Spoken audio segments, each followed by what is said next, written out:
vivo, G4 presenta El Gicador contra El Nerdo Loco y Internacional Fenómeno. ¡Ataca the show! Yes! Loud noises and clapping and whatnot. Welcome to Attack of the Show. Get the loudest clap here. Well done. That was impressive. TV's only source for all the stuff you care about. I'm Kevin Pereira. I want to point out, thank you. I want to point out Olivia won a nog chugging contest, so she's still in dialysis. There's no winners in a nog chugging contest. So joining me today, Miss Sarah Underwood.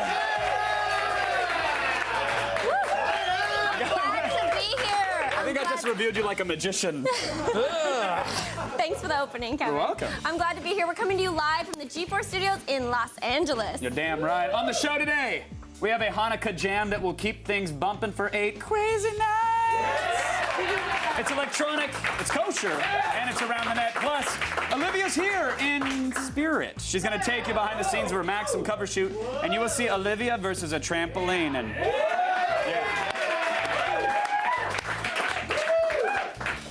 whoever loses, you still win. So, hey, sweet. Plus, the Gadget Prawn Holiday Gift Guide continues with Samsung's new Blu-ray home theater system. It's got wireless rear speakers and streams movies and the internet radio right out of the box. And then, happy birthday DVDs. It's DVD Day, and Chris Gore is here with The Hangover and Inglourious Basterds. Nice. Now time to run down the top 5 things on the web. Listen, I don't want to be too forward, but I think we should maybe go around the net.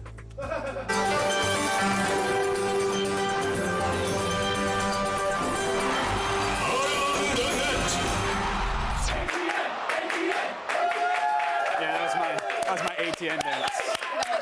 You had ferocious clapping? Thank you. We're going to start things off today at number 5 with a man who has a very unique talent. Yes, the ability to accurately imitate a variety of motorized vehicles.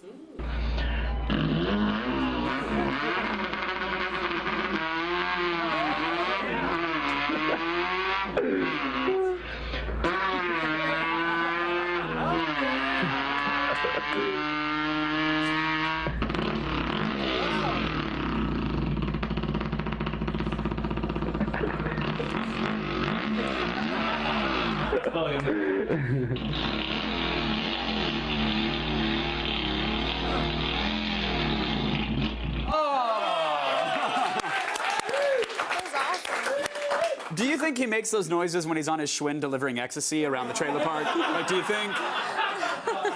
Or do you think he just puts a baseball card in the spokes? No. It's probably the latter. But now all he has to do is kill the guy from Police Academy and he will have a career. So, you know what I mean? Take out the megaphone, dude. That's not much of a career, though. Yeah, if you spend your day sitting around your living room with your friends making car noises, I think it's definitely a step up. It may not be a career, but at least you got something to do, right? Right. Do you do any impressions? I can burp really loud.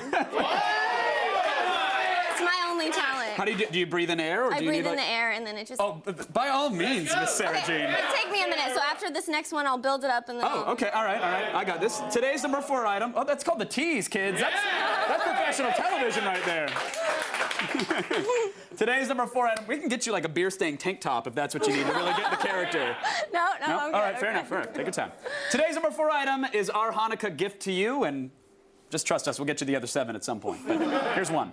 Musical-minded comedian Eric Schwartz spun his turntables and dreidels to come up with Hanukkah Electronica.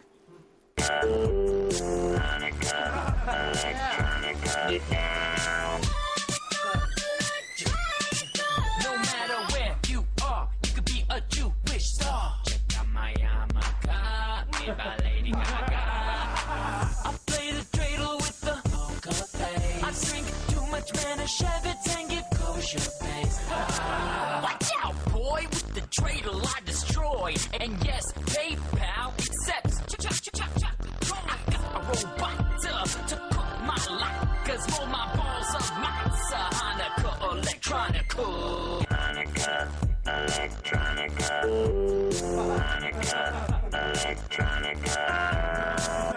Okay, ladies and gentlemen, the Sarah remix.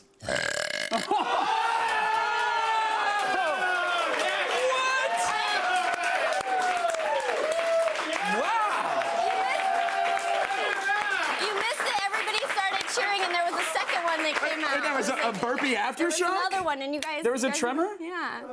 It was longer than it seemed. Yeah. I've used that excuse too, but I mean, that's incredible. Someone needs to mash that up with Hanukkah Electronica. If you are unemployed and you're watching the show. People at home, mash up the burp with Hanukkah Electronica. Yes. I want to see that. Well done. Oh my gosh, I can't believe it. Well done. So embarrassing. No, that blasted me back. One of our robots is still wobbling. It didn't smell. It didn't smell. No. It's like roses and potpourri, really. They will name a Glade plugin after you. And at number 3 today, it's a new mashup from 1 Minute Galactica. And for this piece, he actually combined the classic "Here's the Death Star's weakness" scene from Star Wars with an impression of John Madden from Frank Caliendo. I haven't been in many football team pregame prep talks, but I have a feeling if they were presented like this, I might actually like watching the game. Hey folks, John Madden here. It's playoff time. The best time of the year. Today's winner goes to the Super Bowl in Miami, which will be the first meaningful game played at Dolphin Stadium all year. I mean, they've had their troubles. And then it'll be the offseason. Anyway, there's been a great group of games this year. I mean, except for that Ravens-Colts game last week. I call that a rocket game. Nothing but kicks. Anyway, this comes up. Son of a gun. If you're looking for a guy to zig, and then he zags, what are you going to do? He runs to the left, he zigs. You think he's going to zag? He's zigging again. Anyway, boom. Okay.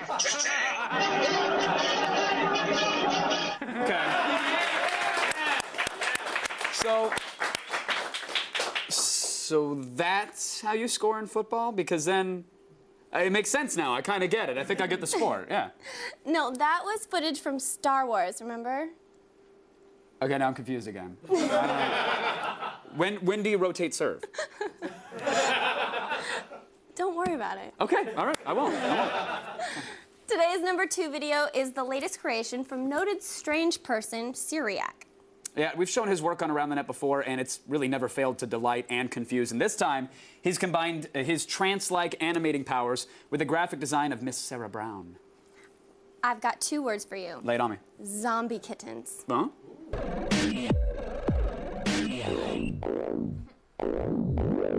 Meow, meow. Meow, meow.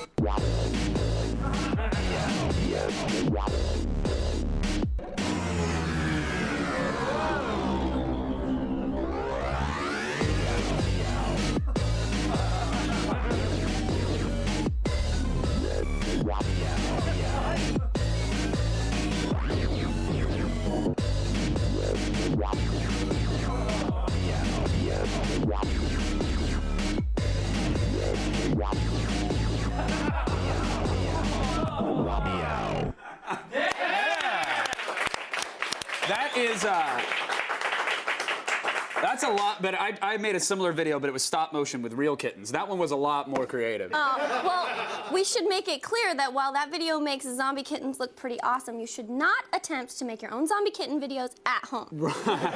Right. Unless you're a licensed and practicing witch doctor. I'm serious, I took an online course. It was like seconds. And print, and there we go. Cat against the wall. Still ahead, we have an amazing living photograph, everybody. It's truly, truly stunning. It's our number 1 Around the Net. Stick around. Oh, I had nothing. I tried to solve some urgency. This portion of Attack of the Show is brought to you by the all-new G4TV.com. New, improved, awesome.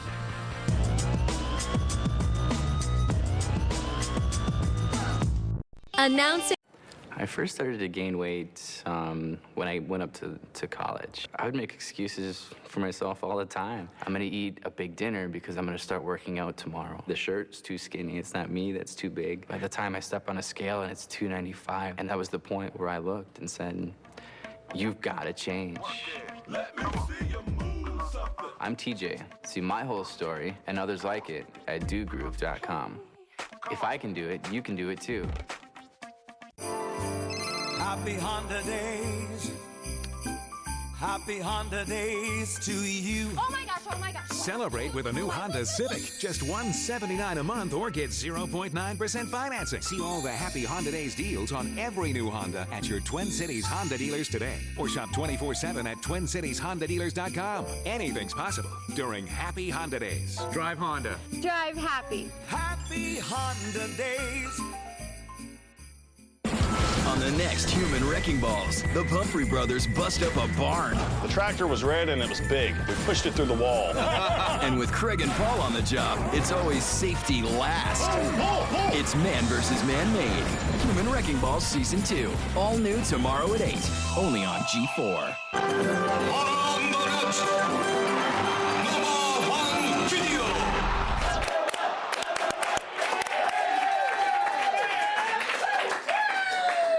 Coming in at #1 today is a stunning living photograph. Yeah, not since the extraordinary paintings of Dutch still life master Jacob Gillig. Jacob Gillig fans here? Oh, yeah.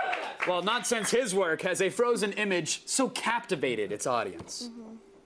Now, we want to present a modern masterwork. This is actually our #1 video, yes. It's called Chris with Teacup.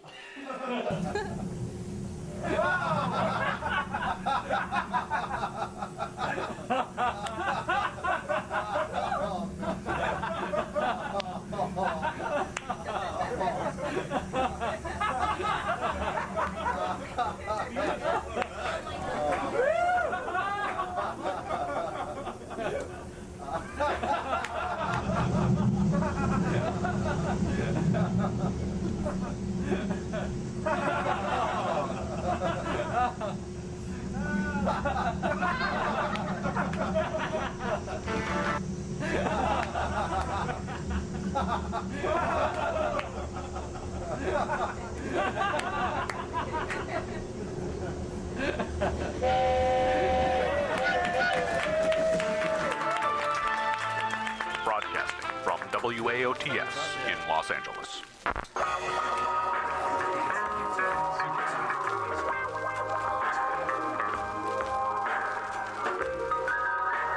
Oh, hello again, friends. It is I, Sexy Yeti. Et bienvenue à chez moi. Enchanté, I'm sure. And with me, as always, is my companion, Dennis. Today, I'm going to teach you a skill that everyone should know. How to change a flat tire on the expressway. Now, here's the scenario. You're driving alone at night on a lonely mountain road when the tire on your automobile becomes flattened. Yes, Dennis, it's a very frightening situation indeed. You could be set upon by rough-handed men who smell of wood smoke. But it's actually quite easy to change a tire. Here, you need only loosen these lug nuts. Exposing the naked stud. Let me get a better angle.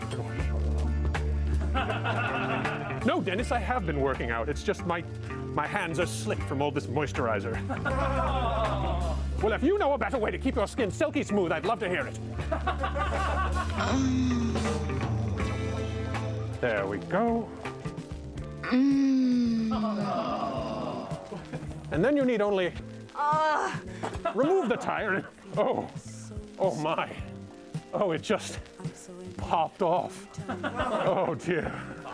It's so big and rubbery. Oh. Which is, of course, why I cannot overemphasize the importance of a good roadside assistance program in your insurance package. Join me next time, won't you, when we'll discuss the type of soil that might be best for your herb garden. Arrivederci.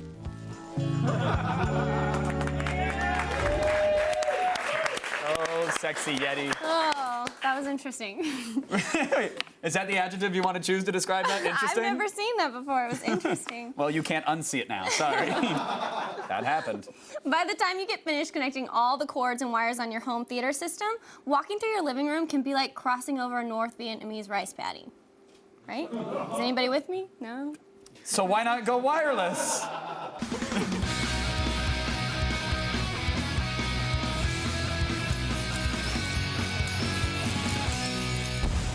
Rock. We hate to rub it in the faces of the homeless this year. Yeah, but we're about to review a kick-ass Samsung home theater system, so sorry, rummies. Seriously, stop trying to squeegee my windshield. Knock it off. A Blu-ray home theater system is nothing new, which is why Samsung crammed as many features as they could into their latest, the BD3252. View Blu-rays and DVDs in 1080p, eliminate the clutter with wireless rear speakers, and connect to Netflix or Pandora with Wi-Fi right out of the box. You can even rip music from a CD onto a USB drive, all directly through the receiver, and all for $499. A problem some people have when it comes to the home theater system is getting it set up properly. Yes. So how easy was it setting up this Samsung system? Painfully easy. It literally hurt us. It was so easy. Right out of the box, it's super simple to set up. Basically, it follows the norm of sort of color coding the speakers and the wires. But what was even better was getting the wireless system going. Normally that's a bit of a hassle with these systems. With this one, you simply jack the rear speakers into the wireless receiver, you plug the wireless speaker dongle, who doesn't love a good dongling, into the back of the Blu-ray player, and then you turn them on, and guess what? It just works. It's the way it should be. Alrighty then, we'll start with the centerpiece of the system. Yes. How well did the Blu-ray player hold up? The Blu-ray did fine. I mean, it was an excellent player. It comes with plenty of features well, they're really becoming standard with modern Blu-ray players. This thing can stream YouTube, Pandora, Netflix, and Blockbuster, and it can actually stream content from your PC to your TV if you actually use your network connection. And the picture quality, which is very important, of course, it's just what you'd expect from a Samsung player, which is very good luck. So, well done on the player, guys. Yeah. So the Blu-ray player is excellent quality, Yes. but how do the speakers sound? You know what? I was worried. I saw these things and I thought, okay, this looks like a cheesy desktop speaker, and this thing, if you take it out, it kind of looks like a cell phone from like a Belgian sci-fi movie from like the 1950s. It's just kind of awkward. But despite them having this weird form factor, they sound really good. We cranked it all the way up. It's a 1,000-watt system, remember that, and it didn't overload. Now, the mids do get a little lost between the highs and the lows, but it wasn't the worst we've heard by any stretch. The surround speakers, which are really small and, again, wireless, normally you get a sort of a hissing noise or a white noise coming through them, and we did not get that with this system. It actually delivers big sound, not a lot of noise. Again, not the best we've heard, but not the worst. Overall, we're impressed, especially for the price of the system. You have to keep that in mind. So, do you think the Samsung BD3252 is worth it? I'm saying yeah. I think so. I think for an introductory home theater system, this thing has a really nice sound. And again, you get a 1,000-watt speaker system. You also get a Blu-ray player with great features. You can stream Netflix and YouTube, yada, yada. We say, buy it. Right there. Good job, guys. Not bad. Our Gadget Prawn Holiday Gift Guide continues tomorrow with an HD camcorder from JVC with a 60-gig hard drive. Yes, but you know what makes the end of the year even more special, Sarah? End of the year specials. Starting on December 28th, we've got 3 new specials for you, including the best of Olivia. Yes. Oh, nice. And Chris Hardwick is going to bring you the best web soup videos. And then I'm hosting Women of the Web 2, and that all starts December 28th, everybody. Still ahead, it's a hard partying, Nazi-killing DVD Day with Chris Gore. Sign me up. And we're going behind the scenes of Olivia's Maxim cover shoot. I hope she got out of that snowboard. And Morgan Webb joins us with her picks for this year's Holiday Buyer's Guide and Game Break. She will tell you what to buy, and you will buy it because she tells you to. Stick around.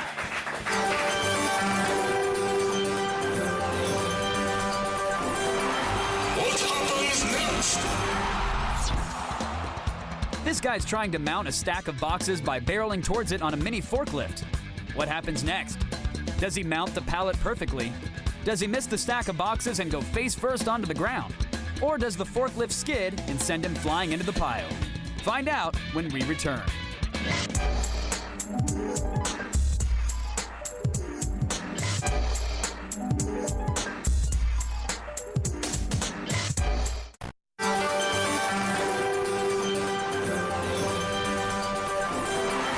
What happens next?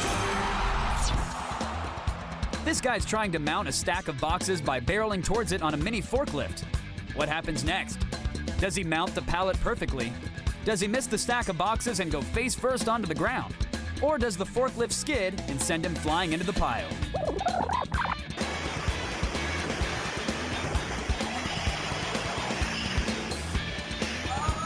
Oh, congratulations! You're the proud winner of nothing. We got it right.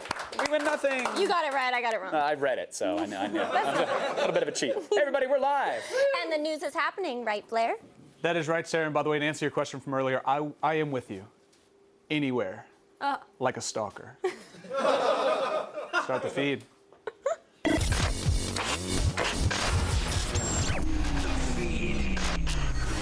So weird. I am Blair Herter. It's Tuesday, December 15th, and here are your top stories. The Hollywood Foreign Press Association has announced this year's Golden Globe nominations. Yes.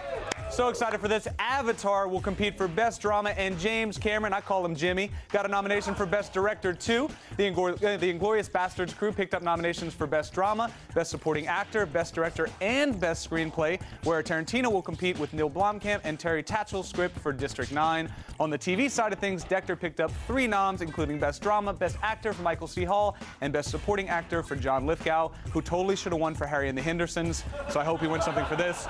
The awards will be handed out on January 17th. Comcast, G4's parent company, hi guys, I love you, thanks for employing me, has announced that starting today, Comcast cable subscribers will be able to watch cable programming online at no additional charge as part of a new service called Fancast Xfinity TV. In all, they're serving up over 2,000 hours of TV shows and movies from 27 different channels, including HBO, Cinemax, Stars, and G4. Comcast customers can authorize up to 3 computers to stream full episodes of HBO's The Sopranos and movies like Wall-E. Xfinity TV is available now at fancast.com. Barnes & Noble's Nook e-reader may receive a holiday sales boost starting today, but that's not good news because it's probably not the way they wanted. A loose confederation of hackers have cracked the e-reader, essentially transforming it into a handheld device operating on Android with a free cellular internet connection and a battery that lasts for days. The hackers posted how they did it on their wiki, Nook Devs. Apparently, after removing the micro SD card containing the device's Android operating system, they changed one word in a system file. Who knew one word could make Barnes & Noble relevant again? I don't know. And finally, fake Steve Jobs. Thank you, one person laughing. Finally, fake Steve Jobs, a man who is not Steve Jobs but blogs as if he were, is calling on iPhone users everywhere to strike back at AT&T's potential data fee increases with Operation Chokehold. This is so awesome. Starting at noon on December 18th, fake Steve suggests iPhone users turn on a data-intensive app and run it for 1 hour straight, creating what fake Steve calls a digital flash mob. Hopefully somebody will make an app for that. Wow. Sarah, I know what you feel like now. It hurts. And in just a moment, Kevin will be talking with the man himself, fake Steve Jobs, in the loop. I am Blair Herter, and you have just been fed.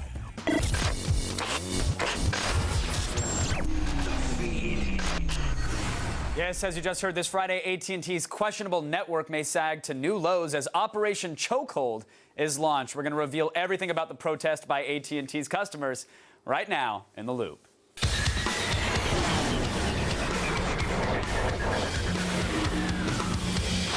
Joining me from Boston to help us make sense of it all, the blogger known as Fake Steve Jobs, Dan Lyons is here. How are you, Dan?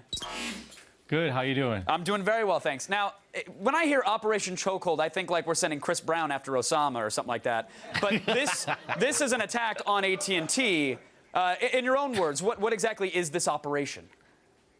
Well, basically, I posted something on my blog yesterday saying, since AT&T is complaining about how much iPhone users use their network, let's just all pick a time and we'll all turn on our iPhones at the same time and go to YouTube or Ustream or anything data intensive and just hit the network really hard for an hour just to sort of spike their traffic and let AT&T know that we're out here and we're sort of not happy with the way they're treating us as customers. Sure, but the critical flaw in that plan is banking on AT&T customers having service at the time of the protest. They probably won't, right?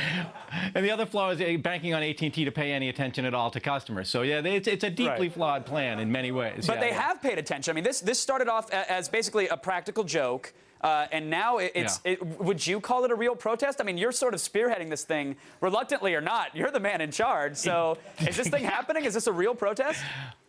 I don't know. I don't know if it's really going to happen. I mean, I did it as a joke, and I honestly, man, I just posted this thing and forgot about it. And later in the day, yesterday, Leander Caney from Cult of Mac emailed me to tell me that it was all over Twitter and people were going crazy and they were really going to do it. I didn't think people would really do it. I still don't think that many people will really do it if they do. Maybe a few people will do it. I don't know. Well, that's all it takes, man. It's AT&T. It's a hamster on a wheel and a tin can and a string. It's just you take one person sending a text message and they go down for an hour. But what does it say about AT&T's network that people have taken this joke so seriously? I mean, you've received email from AT&T customers that are really upset at their service. Yeah, well, see, that's the thing. And I wrote something last Friday about AT&T, this long, a made-up conversation between Steve Jobs and Randall Stephenson of AT&T. And it was sort of this angry rant about AT&T and the network. And it went nuts. It got huge traffic. And I didn't realize how much buried anger there is. Or I guess it's not buried, but I mean, how much anger there is toward AT&T out there. I mean, people are really, really upset about this because they love the phone. They love the iPhone, and they hate the network. And I guess I'm taken aback by how powerful that is, by how much anger there really is out there. Sure, so people are coming out of the woodworks. They're emailing you saying that they're obviously upset with AT&T. Has there been any backlash because of this protest or this joke? I got one email. Actually, a guy wrote to my webmaster, not to me, saying this is irresponsible. He's going to call Homeland Security and the FBI and turn me in, and because, it was crazy. But I don't know. Otherwise, no, everybody's been sort of like on board. I'm just taken aback because honestly, like at this point, the guys doing this on Twitter and Facebook, it's not me. It's just people latched onto this and it really spread. And I can't even stop it, I don't think. It's just kind of out there and it's happening. You've created a monster. Well, what's going to happen Friday at noon? Are you going to just sit there and watch Twitter and see if people are doing it? Or are you yourself going to load up an app or start, refreshing a website 20,000 times? I might be tempted to participate, and I think it would be cool. I think it would be cool if people did it in person. Someone suggested to me that a really cool thing would be to have the flash mob meet outside AT&T headquarters in different cities like San Francisco or whatever, outside AT&T stores or offices, and do it in person. But, we'll see. I don't know. People always talk a good game, but when it comes to Friday at lunchtime, is anybody going to really take a break and go off and do this? I don't know. Right. We'll see. No, we're going to whine about our coverage, and AT&T is going to blame it on the protest, even though no one's actually doing anything. That's how Friday's. And now they're blaming it on Apple. They're sort of saying that the iPhone itself is the problem, or they're blaming the users. Yeah, so it's, it's crazy. Well, Dan, you're now the reluctant leader of a resistance, sir, so good luck to you on Friday, and I'll send you a text if it goes through. Congratulations in advance. There you go. All right, thank you. Thanks to Dan Lyons for keeping us in the loop, and you can follow Dan at fakesteve.net. Check it out. Right now, let's go over to Sarah. Magazine cover shoots aren't just all fun and games. They're also hard work. Hard, sexy work. Now here's your exclusive look behind the scenes of Olivia's Maxim cover shoot.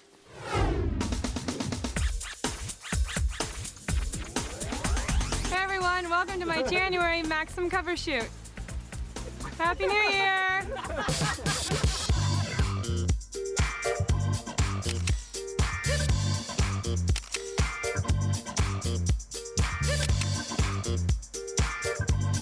So I'm really excited because this is the January cover of Maxim, and we're doing a whole Happy New Year's theme. So you can start off your new year by buying a Maxim with me on the cover.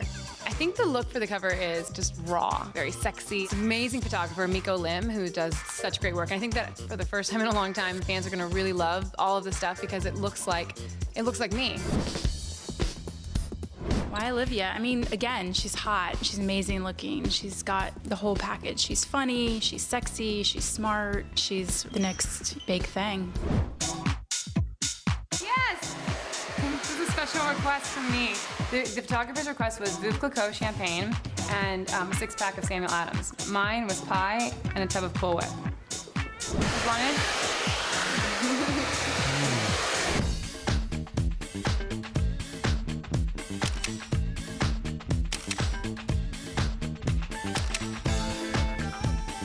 We're almost done. We just got some really great shots in the pool. It's a heated pool, it's just the outside is cold. And now we're about to jump on a trampoline, which, gosh, I haven't done that in so long. Last time I jumped on a trampoline, I jumped myself off and fell in the bushes.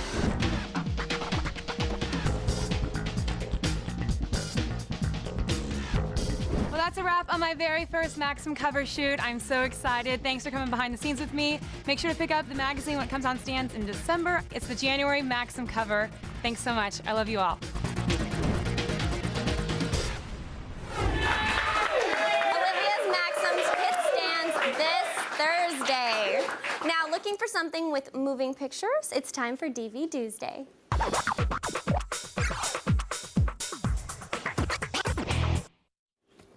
Welcome back, film expert Chris Gore. Thank you. Thank you, folks. Appreciate it. So what do you got for us up first today? Oh, Inglourious Bastards. Yeah! The Bastards. Where do you rank this film among everything else Tarantino has made? I mean, I think it's the best thing he's done since Pulp Fiction. I mean, it's such a great cast of characters. They're so engaging. Brad Pitt. I mean, he's so good in this. Even Sammy Levine. Little Sammy Levine is so good in this picture. But no, I think it's one of Tarantino's best. Probably second best film next to Reservoir Dogs. Awesome. Well, Yeah. Tarantino has said that this film was released as his director's cut and not to expect any extra footage. So what does this make for the extras that we do get? Well, there are some deleted and extended scenes, but really this is his cut of the film. He's not going to re-edit it or do anything crazy like is popular with the directors these days, Zack Snyder. So there won't be 9 versions of Inglourious Bastards, but I predict that there will be more Inglourious Bastards films because he really fell in love with these characters. In terms of extras, there's also a great conversation with Brad Pitt, Tarantino, and Elvis Mitchell, which I think kind of replaces the commentary. There's no commentary on this. Really disappointed about that. But their conversation is amazing about the movie. Awesome. So what do you say is the bottom line, Chris Gore? Bottom line is buy this. One of the best films of the year. It looks really great in Blu-ray too. Yeah. You look exceptionally handsome on your camera. Oh, thanks. Yeah. Wow. Last time I saw you, you were all blood and gutted up for Halloween. This is our third DVD Day. You know what happens on the third DVD Day you do together with me? What? Nothing. Nothing. How about we talk about what's up next? Yeah, the next DVD. What's up next? The Hangover. Love me some Hangover. So this DVD is unrated and extended. So is it any better than the theatrical version? Yes, in the sense that there's a lot more stuff. I mean, these guys, the chemistry of the cast is why this thing really works. And Zach Galifianakis also, I mean, he is now officially a star. I've watched his stand-up for years. He's incredible. Now this has made him into a star, which is well-deserved. I love the characters that he does. Aww. They're amazing. Well, aside from the extended cut, what other special features are on the DVD? Gag reel, there's more of the Dan Band, if you love the Dan Band. There's more Kim Jong, you seen kissing Galifianakis there. And the commentary on it is cool because it's video commentary where you get to actually see them as they're talking about the film. It's the main cast, of course, and director Todd Phillips. And what's cool is Zach Galifianakis makes fun, he hates DVD commentary. He thinks it's annoying. So as Todd Phillips and the other guys are talking about the film, Zach finally leans over about 15 minutes in and says, "Are you guys going to talk through the whole movie?" and interrupts the proceedings, which is hilarious. And he's really funny on it. You should do more DVD commentaries, Zach. Do it. I'd love to hear them. That's funny. So what's the bottom line? Bottom line, buy it. Buy it. The best comedies of the year. Okay, so what else comes out this week? The Goods. Live hard, sell hard. Now, this comedy was made by Will Ferrell's production company and was directed by the creator of The Chappelle Show. So was it as funny as it sounds like it should be? Yes. I mean, also, of course, if you love Jeremy Piven, I mean, he's amazing in this. And, of course, Kim Jong is actually in this film, too, a little connection to The Hangover. But yeah, no, it's just one of those over-the-top comedies. They have to sell every car on the lot on a bet. It's a lot reminds me a lot of Used Cars, Robert Zemeckis' one of his first movies, which is another great comedy about selling cars, and I quite enjoyed it. So what are the special features on the DVD? There's actually no special features, but I'll give something. There's no special features, but I will give something away. Kevin, calm down. Will Ferrell does probably one of the best cameos he's ever done in his career. It's a complete surprise, and I'm not going to ruin it, but one of the best death scenes that Will Ferrell's ever done. And something interesting. One of the best death scenes. I haven't ruined anything, trust me. But it also comes with this air freshener, Jeremy Piven air freshener. Oh, you just took, yeah, that was my line. Oh, that was good, but it can be your smell. You can take it right now and... Oh, gosh. Yeah. That's awful. Jeremy Piven smells awful. Yeah, it smells like, does that smell like John Cusack to you or not? Oh, God, I don't know John Cusack, but I don't want to meet him if that's what he smells like. Track him down. Oh, God. So, Chris, whoa. I'm getting rid of Piven. Piven air freshener's out. So what's the bottom line on the air freshener and the Goods? Rent it. It's available, and you got to see it. Very good comedy. Fly the air freshener? Yeah, the air freshener, toss that. What's your quick pick today? Oh, a couple quick picks. Look, I don't know if you're a Team Pine or Team Shatner, but Kingdom of the Spiders with William Shatner, cheesy horror film, and Chris Pine in Carriers, which is like a road movie with viruses. Very, very good films if you're into your Kirks. Hey, Chris Gore, does this come with a Chris Pine air freshener? Wow. Get that it? was Chris Pine? Chris Get Pine. it? That was good. Pine, like a pine That was tree. good. That was good. I'm going to let you borrow that then. That was your reward. Thanks, Chris. For more Gore, follow him on Twitter at @ThatChrisGore. Now let's go back to Kevin. Thank you. Listen, Prawn was interesting and DV Tuesday was interesting, but not as interesting as this thing we found on the internet that was interesting. That is technology. YouTuber Windows 8 smashed the NES classic Super Mario Bros. With the inspirational multi-track harmony of Queen's Don't Stop Me Now into a very, well, it's one single infuriating mess. Enjoy.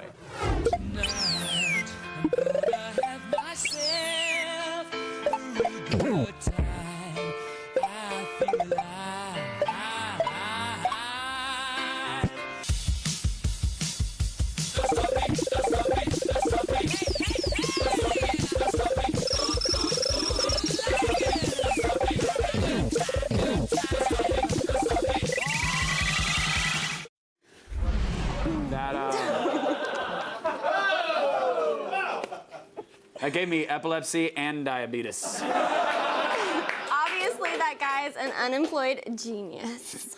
Oh, smells like a I-5 rest stop. Stay tuned. We got a special holiday buyer's guide game break with Morgan Webb. She'll tell you what you should stuff in your stockings this year. You want to? Don't you want to smell? It stings. I don't want it. The feed is brought to you by Geico, where 15 minutes could save you 15% or more on car insurance. En vivo, G4 presenta El Gigador contra El Nerdo Loco. We'll be right back.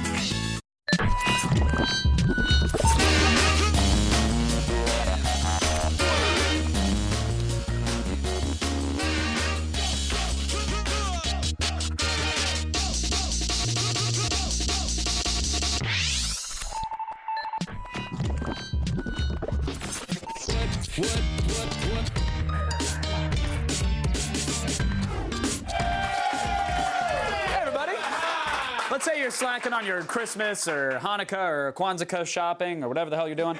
Then it's time to check out our holiday gift recommendations and game break.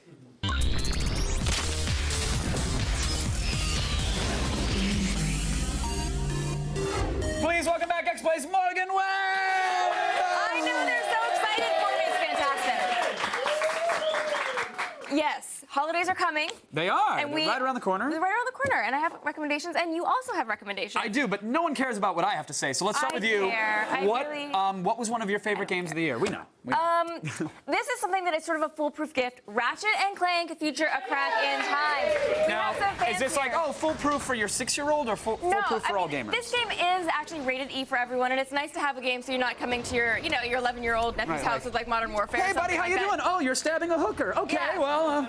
Their parents are like, you're never coming over ever again. Right. It is appropriate for all ages, but what's great about it is it's not really children-oriented. It has a mature story. That's there aren't swear words in it, but it's sort of an origin story. But I mean, the gameplay mechanics suit themselves to gamers of all ages, not just a button-mashing younger gamer experience. Because the thing is, like, this can be a very intense, very, very difficult platformer, and there's really no other option if you're looking for that sort of old-school platforming itch. Yeah, did this one, I mean, it's a Ratchet and Clank title, so I know that based off the franchise, I'm sure it sold decently, but did it do well when it came out? Was it? I mean, it's on the PlayStation, but it does do well, and it sells continuously, and it's a great game for all ages, and I love that game. What's really great about it is that it's you know, it's kind of, you know, it's not super challenging on most of the levels, Right. but there are parts where you can do them and Right. you are going to get your ass You'll kicked. have to get an 11-year-old to beat it for you. You will. Yeah, exactly.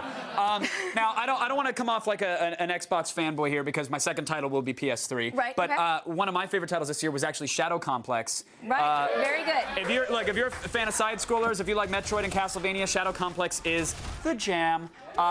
You guys, XPlay named it the best new downloadable game of the year, which is that's a pretty big deal because there were some Yeah. good downloadable games this year. Yeah, yeah. Why did you guys like it so much? Well, because it took really that 2D classic concept and it really brought it into the modern age Yeah. so smoothly. The graphics were beautiful and surprising when you turned it on. You just weren't expecting it. Yeah, and I found myself, like, I'm not normally like a completist with my games, but I found Yeah. myself going after every question mark, trying to find every little power-up, every little secret.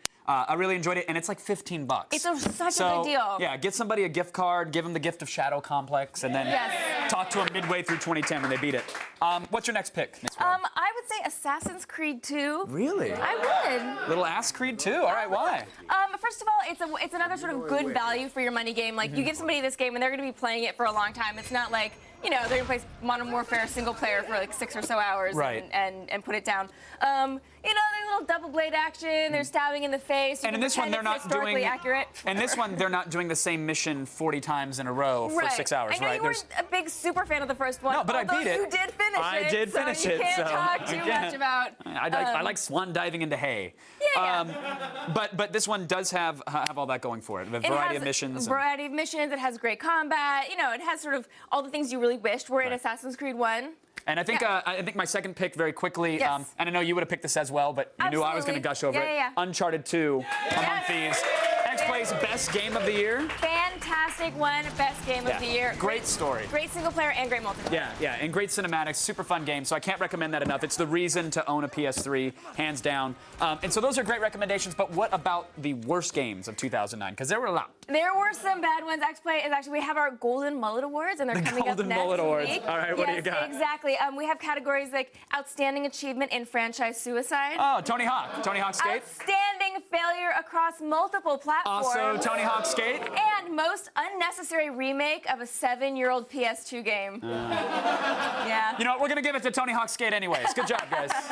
Or is it, I'm sorry, Ride. Tony Hawk's Tony Hawk Ride. How dare I confuse it with Skate? Skate was actually playable. Yeah. All right, tune in next week. Oh, really? Tony Hawk fans? Oh, I'm going to take my overpriced board and go home. We have a stack Juice of box. them on XPlay. You guys can have them. Yeah, exactly. Speaking of XPlay, tune in next Tuesday, the 22nd, for the rest of the Golden Mullet winners. I'm going to have a fantastic wig. Miss Webb, thank you so much. I just wanted you to smell like the air freshener that I had on my hands. I smell like it. Yes. You're welcome to Budget's Pine Sol Scent. Oh. Sarah, what are you getting me for Christmas? I've got a special present for you. Coming up, I'm burping again. Mom, I'm sorry. I know you want to die when I do this.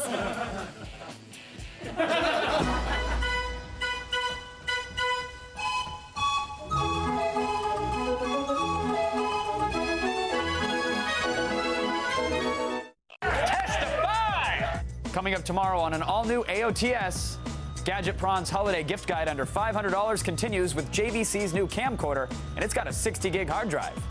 And in Web Tools, we'll show you our favorite Facebook apps. Plus, Americo Olivo and Julia Voth from the new movie Bitch Slap will be here in studio. See it tomorrow. All right. Very important business to get to, and we are almost out of show. But earlier in this very show, the lovely Sarah here had some nice burpage for us. She conjured up a demon. But unfortunately, her burp was so amazing that everyone started applauding wildly. People were making posters in support of you. And we missed the end of it, which everybody knows the tail end of the burp is where the secret sauce is. Right. Yeah. So, in the interest of fairness, we're giving Sarah a mulligan, a chance at another burp. So, fire up your TiVo slow motion, kids. Get ready. Okay. Okay. Fill up the airtime while I'm, Take it. you know, talk while I'm... Ladies and gentlemen, boys and girls, gather round for the oh-so-sensational gastric abilities of Miss Sarah. What are you doing? One more. As quickly as you can. Why? Why? We got 20 seconds because they cut you off again. Come on, Sarah. You got this. You got this. Get it. Go to the all-new G4TV.com/AOTS for all the busy Saturday more. Thanks to Dan Lyons. Morgan Webb, Chris Carr, and of course for Sarah Underwood.